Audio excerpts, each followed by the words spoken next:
As fighting in Syria continues and wounded civilians seek treatment across the border in Turkey, supporters of Syrian opposition forces are working to strengthen international pressure against the government in Damascus.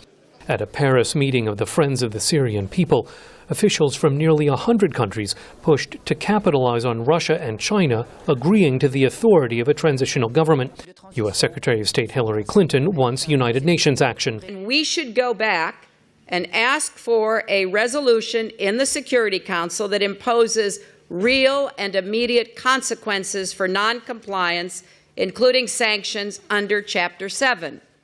Now, what can every nation and group represented here do?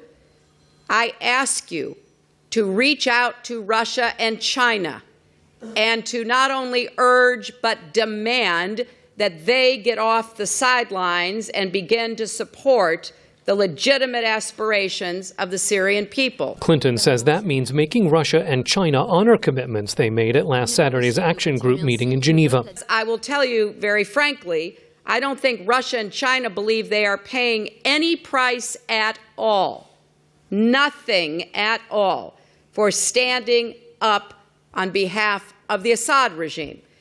The only way that will change is if every nation represented here directly and urgently makes it clear that Russia and China will pay a price because they are holding up progress, blockading it, that is no longer tolerable.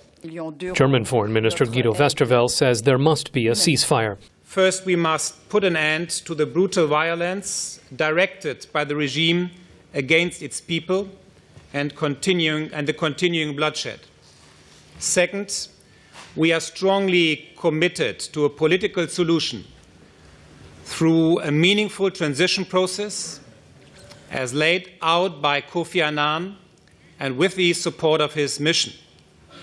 Third, the will of the Syrian people concerning the future of their country must be respected. A genuine political transition must be Syrian-led. Syrian opposition leaders clarified their vision for a post-Assad Syria following talks in Cairo. Australian Foreign Minister Bob Carr says it's clear there's no place in that transition for President Assad. No one will be prepared to shake hands that are so blood-stained. Second, it's important that we work to tighten sanctions. Australia, with other partners, has done that, tightening our autonomous sanctions against the regime. But to stop the fighting, we need to take international action to be truly effective. And that's why we support the Action Group's call to avoid further militarisation of the conflict, and with that goal in mind, to urge that all states apply an arms embargo against Syria. British Foreign Secretary William Hague says some of the Friends of the Syrian People assembled in Paris are allowing the Assad government to circumvent patchwork sanctions. I call on all those who have not yet done so to stop buying Syrian oil and seize any involvement with shipping or other related activity with companies that buy Syrian oil.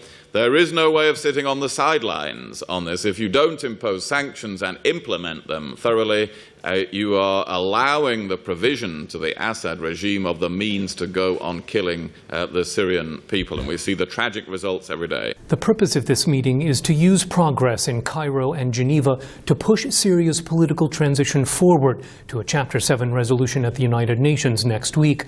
Unlike past Chapter 7 resolutions authorizing the use of force, U.S. officials say this resolution will focus on unifying international economic sanctions against Damascus. Scott Stearns, VOA News, Paris.